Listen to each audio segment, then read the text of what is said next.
Welcome to the Connect with BMC Helix webinar series. During today's webinar, you're able to ask questions of our panelists. The questions and answers along with today's broadcast will be published to our YouTube channel. Today's topic is planning for On-Prem Helix Platform Service. And Michael Ashall will take us through this content. Over to you, Michael. Thank you, Greg. Welcome everyone to the Planning for the On-Prem Helix Platform Service webinar. I am Michael Ashall. I'm a Director of Product Development within Platinum Engineering. Before I talk about the agenda, it is important to know that the Helix Platform Service is sometimes referred to as the ADE platform or the Autonomous Digital Enterprise platform. ADE is a key component for BMC, and you'll see this mentioned in a lot of the documentation that you will read today and also in the future. As part of this presentation, we will look at the Helix platform ADE delivery requirements, and we will also be looking at the deployment steps to help you follow a step-by-step guide of how to deploy the ADE platform into your environment. We'll also look at some up-and-coming education and webinars, and we'll also provide reference material at the end of this presentation. The Helix Platform Service is a pivotal component of BMC's ADE strategy, and it is based on containers. In this session, we will look how to plan and prepare for successful deployment of the BMC platform into your on-prem environment. We will also look at the reference architecture, looking at the components which make up the actual platform, and we will be discussing the prerequisites and support the containerized environment and the recommendations of next steps. So why containers? Well, containers is a key strategy for BMC, and BMC has built the new technology on containers, and containers are offering us very much a very portable component. They're lightweight, and importantly, they will allow for auto scaling of the product as we go forward. This slide I wanted to show you today represents the Helix journey. Platinum Engineering are developing material and which will help customers be able to plan at day zero, look at the FAQs and sizing and migration assessment of moving their existing platform, if required, into the Helix environment. At day one, where we will also provide reference architecture material, more granular information than what is currently published. We'll also provide migration tools to our customers and to our partners, and also be able to conduct functional use cases of the platform as you deployed it. And then finally on day two, we will look at the operational use cases. As an example, an operational use case in the BHOM world can be looking at Helix dashboards or service visibility and automated event analytics as examples. So these artifacts will be made available in the coming weeks and months as we go forward, and we will continue to expand them as we bring on additional capabilities into the products in the future. Now let's talk about the delivery approach. Now, as part of the journey, our products are being converged to utilize a single services platform with one data lake. In an example displayed, you'll see on the top left BHOM, which is primarily what we're going to talk to about today. In previous webinars called Planning for the Innovation Suite Containerization, available in past webinars on communities, you will also see a recording of how Innovation Suite, which is shown here in this diagram as Helix Service Management Diagram, is deployed. At the end of this webinar, we will provide you links to the past and present webinars which BMC are providing. So today, what we're going to now show you is some high-level deployment steps, which will help you understand what is going to happen when you deploy the product into the environment.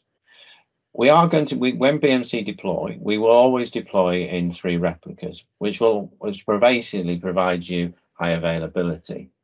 In BMC Helix, there are 2 main flavors of installation, public and private cloud.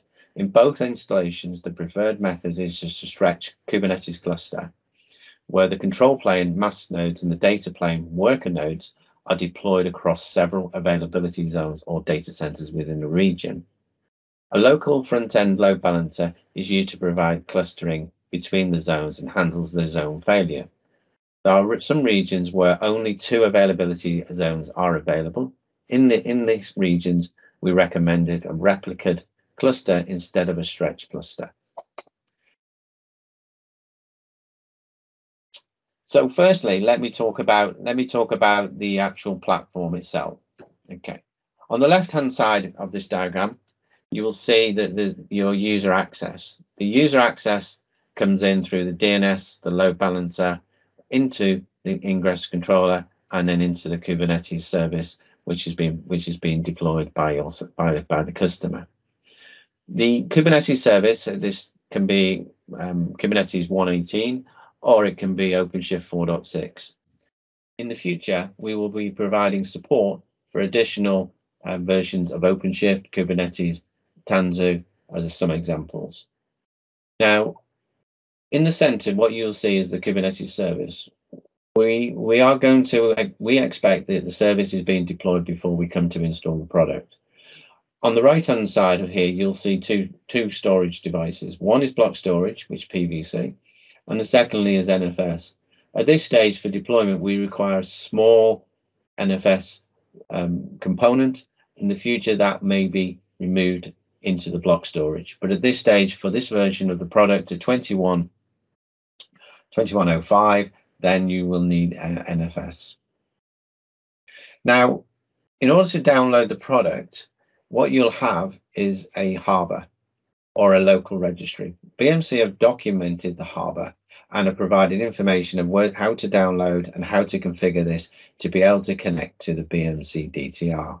Now, what is DTR? Well, BMC DTR is the Docker Trusted Repository. So today, when you successfully purchase or you have a trial of the product, you'll get a token, and which allows you to connect into the DTR, and you'll be able to pull down the containers into the local registry. Now, some customers may decide not to use a local registry. BMC's recommendation will be you should always use a registry, because then that basically gives you a safe way of communicating through into the DTR.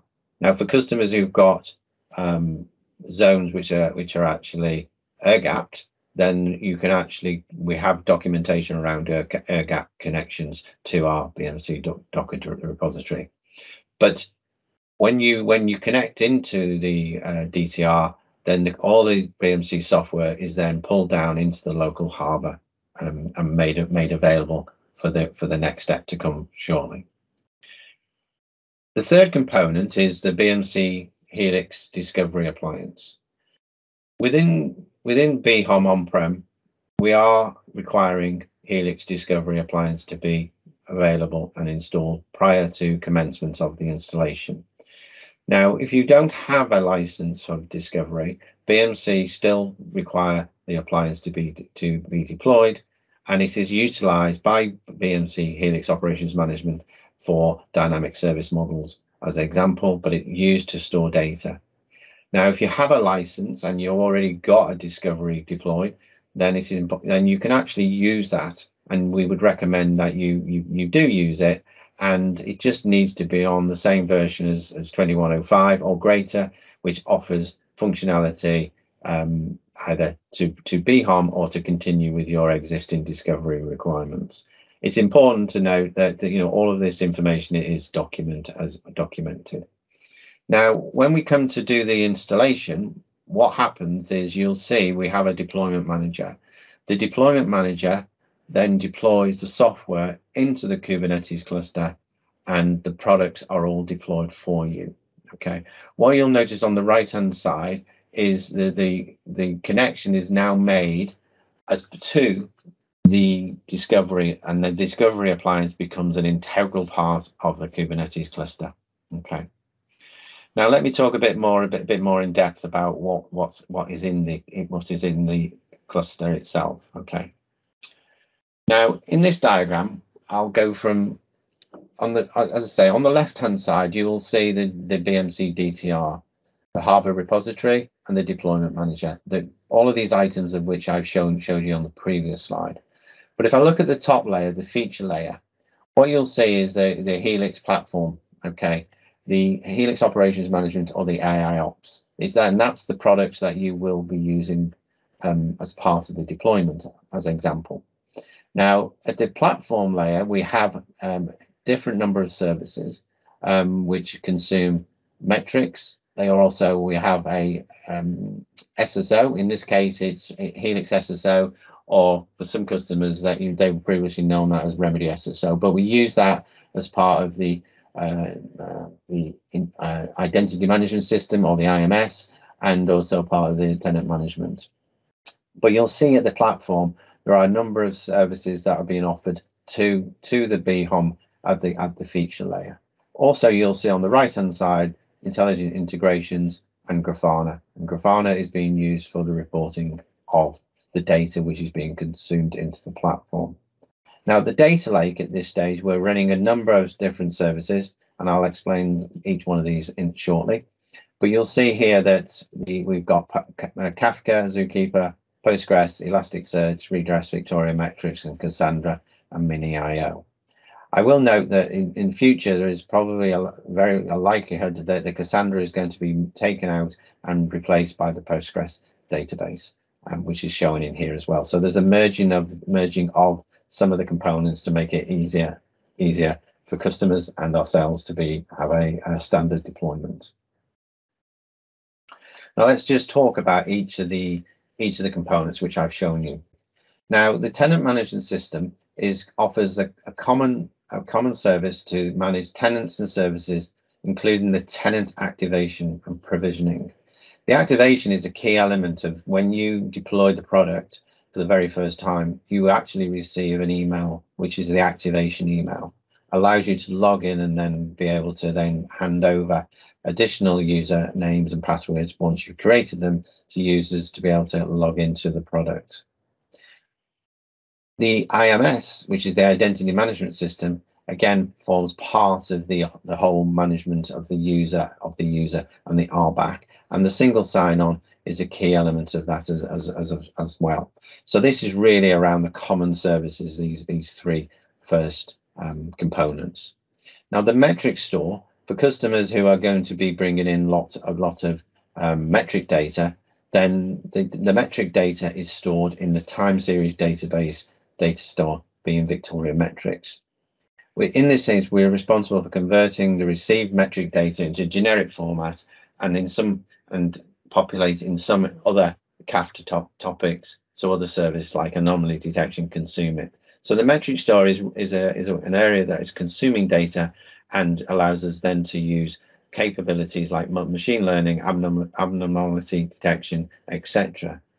And then below that, you'll see event store. So for customers who previously had BMC products like TrueSight or BBPM, the very similar component where we're bringing in event management. But this is, event management store now is very much an open API, which allows you to bring in existing events from SNMP or MSend if you're still using MSend as a way to integrate. But more importantly, it's very much a open API, as I've just said, but it allows you to bring in large volumes of data and be able to analyze that data and look at the data and essentially be able to find out where the problems are.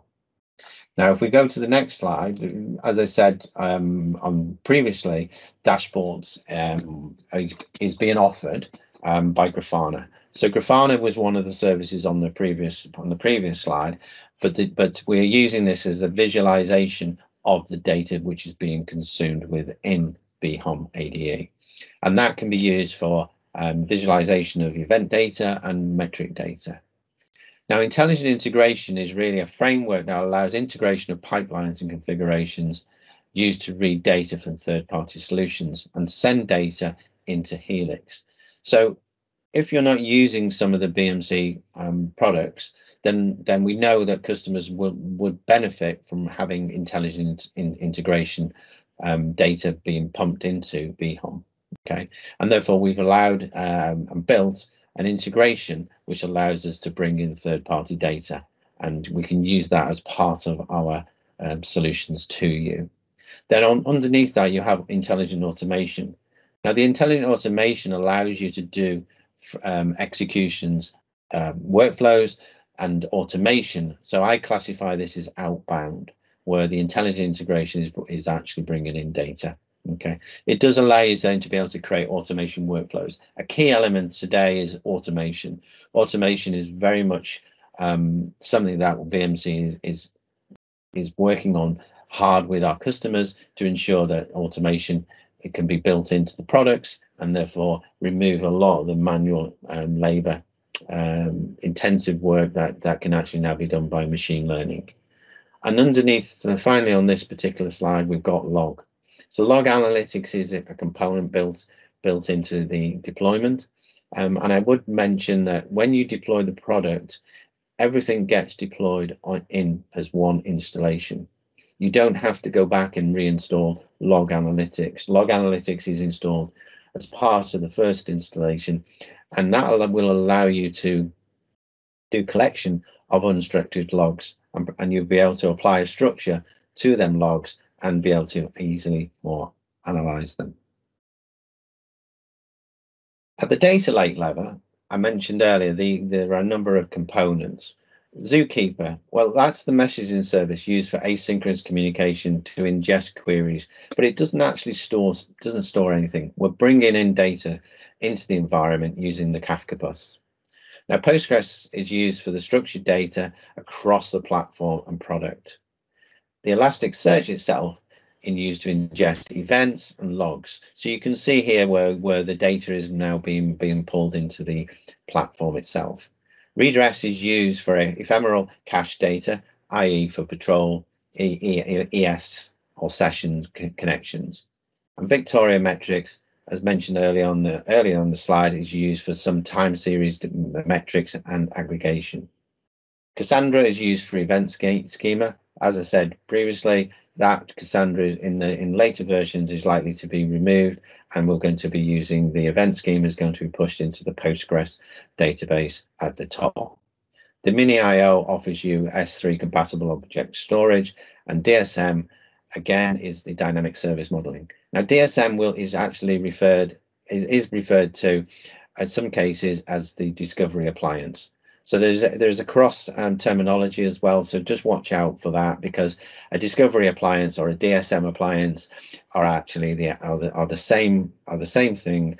And at 21.5, as I previously mentioned, the DSM is now built in, and BHOM can be used to consume your topology data from your discovery that you purchased from BMC.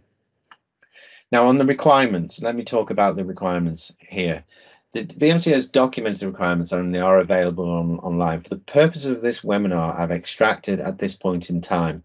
If you are reviewing this at a later stage, please do check the official documentation, as we may have introduced, and we are very likely to introduce additional supported configurations. I do recommend that you register with BMC proactive notifications and follow the BHOM and AIOps documentation for updates. You will then see updates coming in automatically into your email, and you can either review them or delete them accordingly. Now on this slide, this is showing the compatibility and versions which are supported for BHOM or AIOps 2105. Okay, we have the orchestration layer of 118. We do have some customers who are actively pushing to 119 at the moment, and in future releases we are looking to be able to support 120. But for the official supported Kubernetes version at this stage is 118, and OpenShift is at 4.6. Now we may be bringing in future or container orchestration like Tanzu, Azure as an example, but do follow the BMC documentation as you go forward. Okay. The package manager, which is Helm 323, the ingress controller is 032. Now the ingress, we only support ingress at this stage within BHOM 2105. In the future that may change. but it is important to make sure that you follow the recommendations and compatibility here to ensure that you are successful. I will not discuss all of this slide, but you'll see on the left-hand side there are key elements around load balancer, persistent source storage, the Docker registry, which I mentioned earlier, and also finally the certificates. Certificates are very important to us. We do not support self-signed certificates for this version of the deployment, and you must have a customer trusted CA certificate, a client root certificate supplied as part of the installation before we proceed. Okay. All of this is documented online. Now, the deployment requirements. Now, what we are doing for hardware, for CPU and memory and storage, we're in Platinum Engineering, we're working with our customers, understanding what they've built and what they require for the future, and we're providing sizing exercises as part of that. Subsequently, we are looking to publish sizing guidelines as we go forward to be more generic, but at this stage on this particular release, we are looking to work with our customers to decide what size of the hardware platformers need, so how much memory they need, how much CPU they need. And we, as I said, we are working with our customers, so if you have any queries about sizing, then do reach out to ourselves in Platinum Engineering, and we'll endeavor to help you. Okay. The Kubernetes 4.6 or OpenShift 4.6, Kubernetes 1.18, and trusted certificates. Everything you see here is actually documented. Now, for discovery, the DSM, as I mentioned earlier, dynamic service modeling, is 2105 or greater. Now, and from a TKU perspective, we would expect to have August or later available. It is important because we introduce some additional capabilities in the TKUs, which helps you display and show the dynamic service models presented to BHOM. From a registry perspective, if you do build your own harbor, then we are estimating around, it's a small server, it's around 160 gig of memory, disk, and therefore it allows you to be able to pull in updates to the environment as and when they become available. On the license side, it's important to note that just if you are a customer of TrueSight or BPPM, you will not see a license for BHOM. In order to gain a license for BHOM, you have to speak to your account manager. They may decide to give you a trial license, or if you actually upgraded from your previous version of the BPPM or TrueSight to BHOM, then when you log into the EPD, you will actually see a section in there which says download the token, and as part of that you will download the installation utility as well. If you've got any queries about this, then please do log a support call with, and referencing Amigo, because we can always help you with this.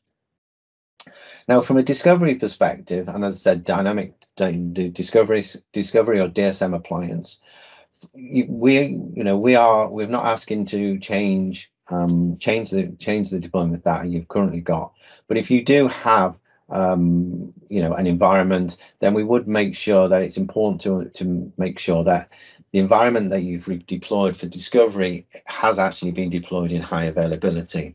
Remember that discovery is now a core component of this containerized solution, and you should ensure it's built in high availability, and also forms part of your disaster recovery.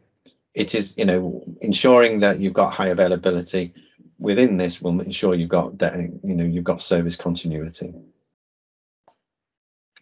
If you haven't deployed discovery before, then the documentation is very good, and you can deploy it using OVF into your vCenter. Now, let me talk about this section now. Okay. The deployment process. This is really where I'm going to go into a bit more detail regarding the steps. Okay.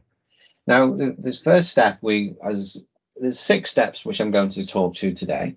The first step is around plan and prepare.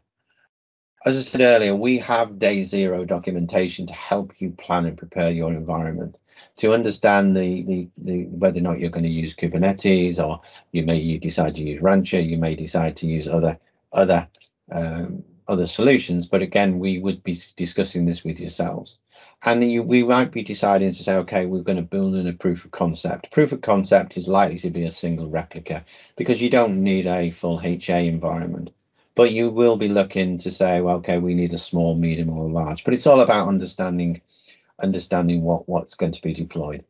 Now, phase 2 is when we come to build the actual container, or should I say yourselves, the customer, build this. It is our expectation that customers who are looking to deploy on-prem solution have the expertise accordingly, and they will build the containerized platform to support the BMC products. As you'll see in here, we have block storage, the NFS, we have the trusted certificates, load balancers, and there are a lot of components in here. As you can see, the URL, the DNS, the NTP, which is important to ensure that the time is synced between the components and the DSM appliance, and the harbor is deployed. So at this stage, you haven't actually installed anything. You're just preparing the environment. Now, it's phase 3. This is where you now log into the EPD. You obtain your token, and you will then download that token into your temporary location. Okay. As part of that, it does download the installation script, importantly. So just watch out when you download that. It actually downloads two files, and the installer script is used later in the process. Now, as we move into section 4, or phase 4, shall I say, the deployment of the appliance. If you're using an existing deployment, then we recommend we review that and just check that with yourselves.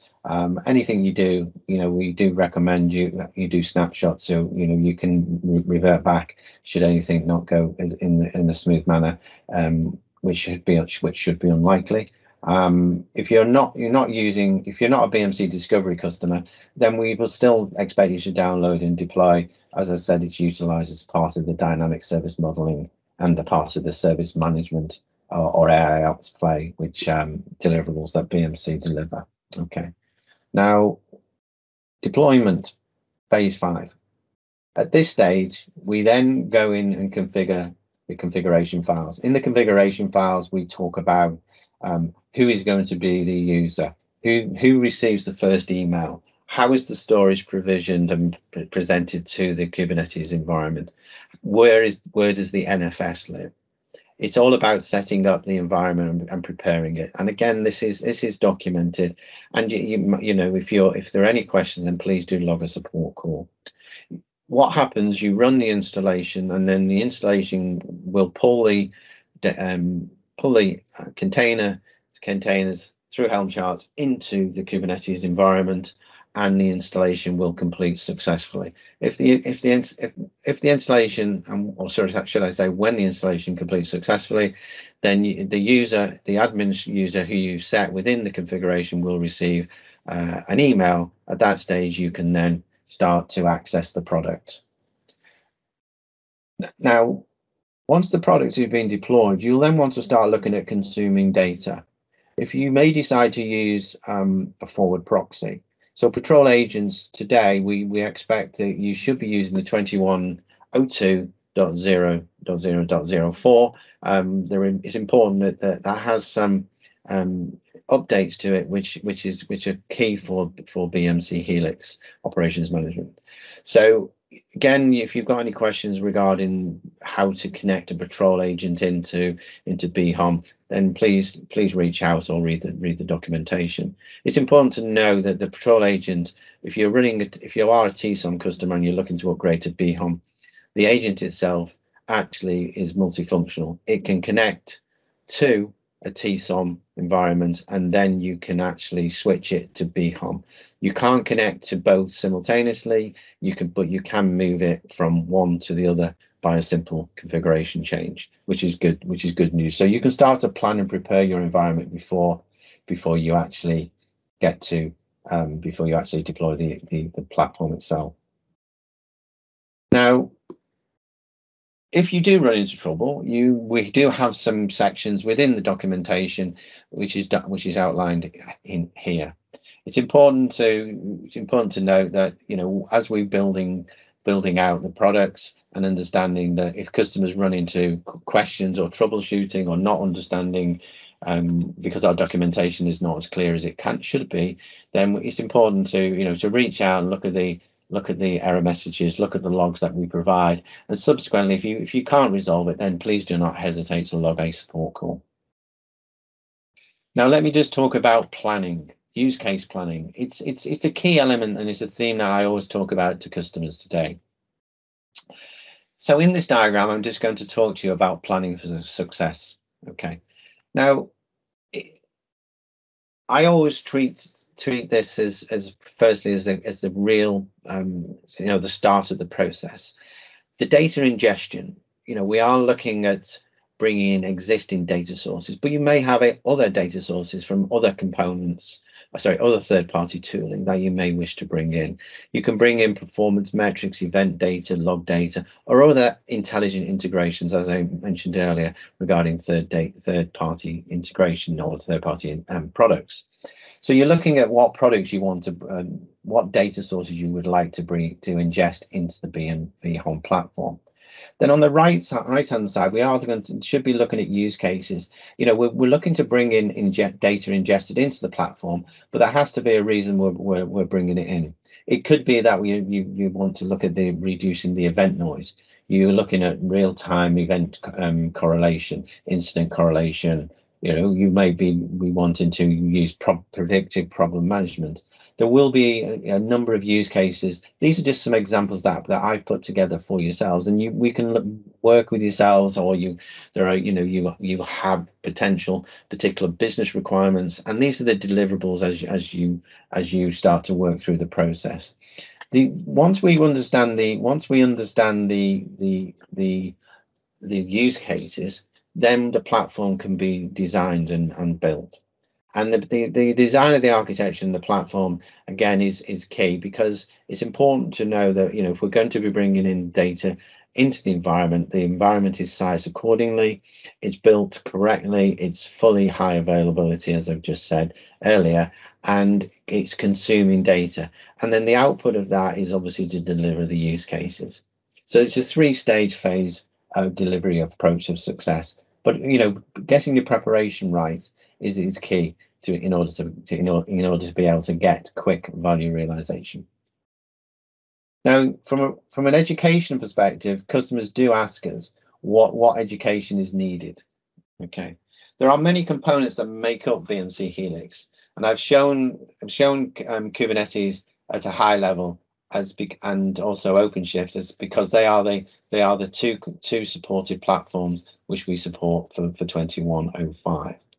On the educational side, we acknowledge the technology of our IT department's administrators would need to handle, or at least be aware of, a proper specialization. To start with, the container technology we select is Kubernetes, as I mentioned, and that's based on 15 years of experience, or based on workloads at Google, and it was made publicly available around a decade ago. While it would be advised to be certified in Kubernetes to properly handle and troubleshoot aspects of the product, it's not always possible, but we do ourselves are going through certification for our consultants and our engineering teams to be Kubernetes certified as part of the education. A common question is what level of knowledge is required.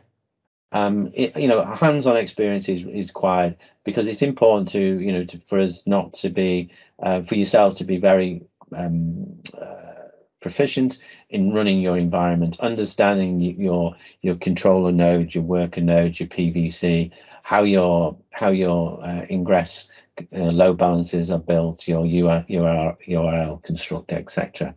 But on the left-hand side of this presentation, you'll see that we use a lot of components, but as I say, you will start to become familiar with some of the terminology as you start to move into the delivery of the product.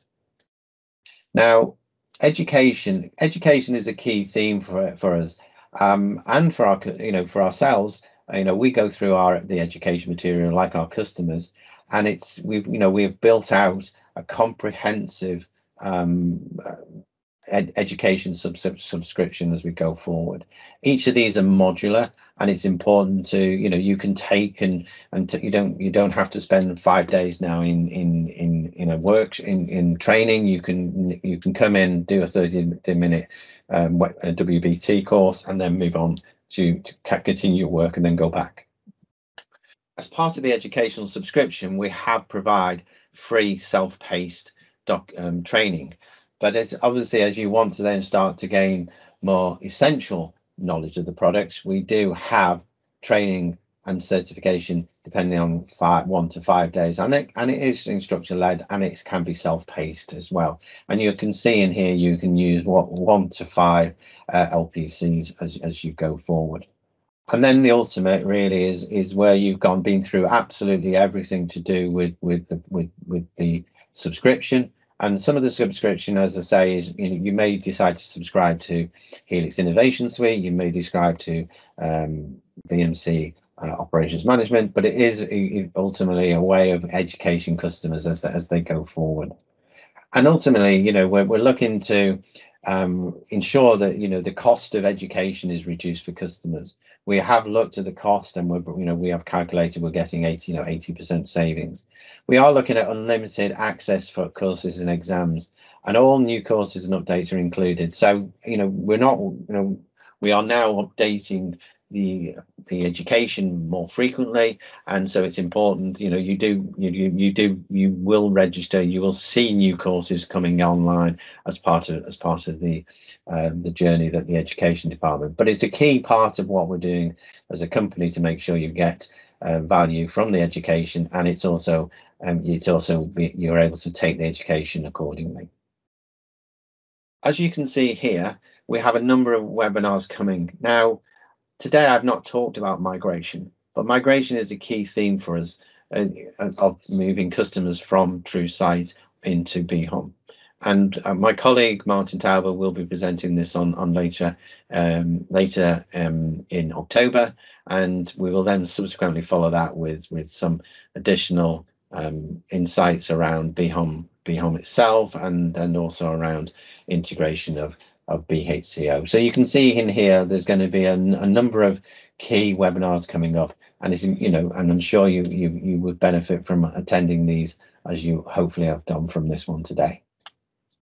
Now, references. At the beginning I mentioned that we will supply a reference material. Here you'll see that at the very top is the link to the documentation to help you deploy the on-prem platform. Below that are some training certificate information, but if you're going to start somewhere, then you should go and start at the very beginning of this, the very first one in this list, and then subsequently you'll be able to work through that. And then from a lower level, you have the operations management, the Helix AIOps, and the Patrol Agent, which is the version that we've mentioned earlier. We also have just put some in here, some links from Udemy and Linux Foundation, just to give you an idea of what our customers are seeing and what they're asking us for. Okay, which course do we want to do? We won't recommend a particular course, but we just want to give you some examples of different providers out there today, and there are many. So please just have a look at these and decide which courses you would like to go. So in summary, I just want to conclude that you should now understand the BMC strategy. The BMC strategy is a single service platform. The on-premise architecture is based on containerization with a tightly integrated DSM. You'll understand the components which make up the Helix ADE platform. You look at the deployment steps, the planning for success use cases, which I mentioned earlier, which is very, very important, the reference education material, and the future webinars. So with that concludes the webinar, and now it's back to Greg. Thank you very much for listening. Thank you. And now I'll take us through the self-help in contacting BMC. The YouTube channel where this webinar will be posted is available at this link. It contains past webinars as well as a rich set of how-to videos.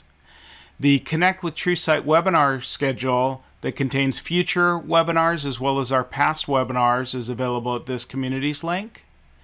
Also, the hot off the press newsletter contains trending information.